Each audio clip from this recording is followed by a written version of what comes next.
It was a successful final meeting for Australian and British politicians aboard the UK's new aircraft carrier that's currently docked in Darwin. As wargames near the end, UK Defence Secretary John Healey was careful to avoid criticising Australia's defence budget.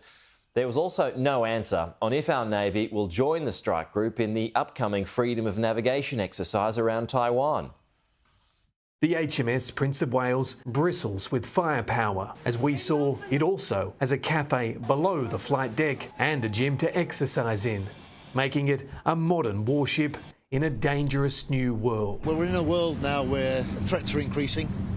It requires a new era for defence. As Britain's Defence Secretary John Healey has spent 3 days with his Foreign Secretary David Lammy as guests of our government, signing a bilateral agreement to deepen AUKUS. He rejects the idea America might pull out. That's despite the Trump administration currently conducting a review that could well raise more questions than it answers. I have no concerns at all. The commitment of the US to this three-nation AUKUS partnership is strong.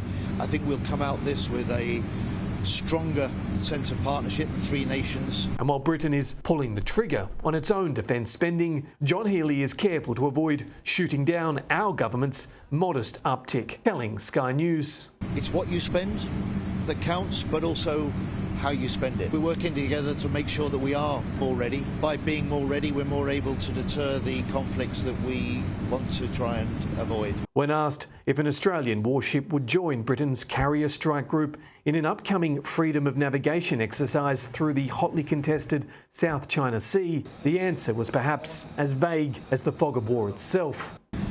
We've done such exercises before in the past, and we'll do them again in the future. From our government's perspective, there's not multiple world rules-based orders, there is one rules-based order, and it applies right round the world. And all of us are engaged in upholding the rules-based order.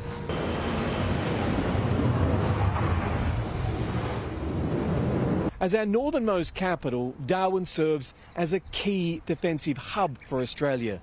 It enables rapid deployment and surveillance across the vast Indo-Pacific. Any increase in defence spending would surely see the lion's share going here. If the UK was embroiled in an Indo-Pacific war, its carrier would likely strike from our waters.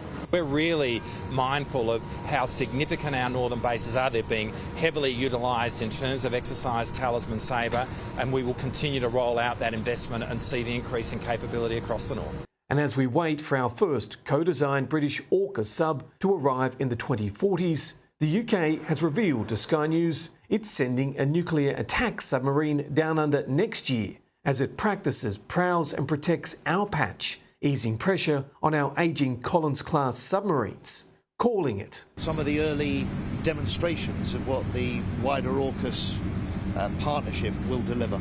Jonathan Lee, Sky News.